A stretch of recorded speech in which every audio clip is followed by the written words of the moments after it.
Puspusan ang pagsuyod ng Anti-Red Tape Authority sa bawat rehiyon sa bansa para isulong ang ease of doing business. Ito'y sa pamamagitan ng pagkakaroon ng Electronic Business One-Stop Shop o EBOS na nasa Pampanga ngayon. Ang update niyan sa detalye ni Joshua Garcia live. Rise and Shine Pilipinas, Rise and Shine Audrey, tama ka dyan. Ito na ang ikalawang araw ng Central Luzon Ease of Doing Business Roadshow ng ARTA dito sa Clark, Pampanga. Audrey, continuation ito ng kanilang bagong Pilipinas Town Hall Meeting at region-wide orientation kasama ang mga ahensya ng gobyerno at lokal na pamahalaan. Audrey, mabilis at tapat na serbisyong publiko. Ito ang target ng Anti-Red Tape Authority sa buong bansa para magpaganda o para mapaganda pa ang ekonomiya ng Pilipinas. Dahil dito, puspusan sinusuyod ng ARTA ang bawat rehiyon para isulong ang Ease of Doing Business o EODB. Ito ay sa pamamagitan ng pagkakaroon ng Electronic Business One-Stop Shop o EBOS. Hindi lamang sa mga government agencies kung hindi maging sa mga lokal na pamahalaan. Isa, Audrey, sa mga tinututukan ay ang mga pangangailangan sa agrikultura, partikular na para sa mga magsasaka. Katulad ng Citizens Charter ng mga local government units mula sa listahan ng required documents, fees o yung mga kailangang bayaran na naaayon sa batas at pag-i-issue ng official receipt. May kaugnayan sa land regulations, agricultural assistance at iba pa na makakatulong din sa pagpapababa ng presyo ng bigas sa bansa.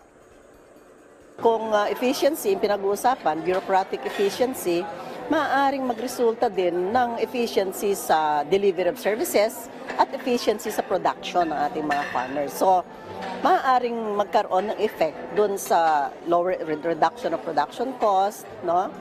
Lalo na kung nakaka-avail sila ng maayos na services from the government. Audrey, ayon naman kay ARTA Director General Secretary Ernesto Perez, hindi dapat pinahahaba ang proseso sa pagbibigay ng business permit sa mga lehitimong negosyante, lalo kung kumpleto naman ang mga ito sa requirements at dokumento. Sa pamamagitan kasi nito, marami ang mas mahihikayat na magnegosyo na magbabayad ng buwis. Tayo po excited because we know na malaki po ang implikasyon nito sa ating ekonomiya kapag yung mga LGU ay pinatupad na, nag-comply na sila dito sa Electronic Business One-Stop Shop kung saan in a matter of minutes ma-process na yung business permit at hindi po dapat ito pinapatagal.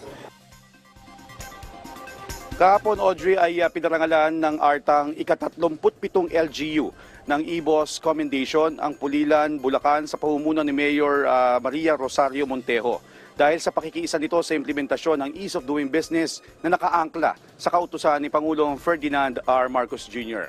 Audrey, ayon kay ARTA Secretary Perez ay magpapatuloy ang kanilang information sharing crusade at hindi sila mapapagod na puntahan ng mga LGU at ahensya ng gobyerno para ipatupad ang digitalization para makamit ang full implementation ng Ease of Doing Business sa buong Pilipinas sa taong 2028. At yan muna ang mga pinakauling balita dito sa Clark, Pampanga. Balik sa iyo, Audrey. Maraming salamat, Joshua Garcia.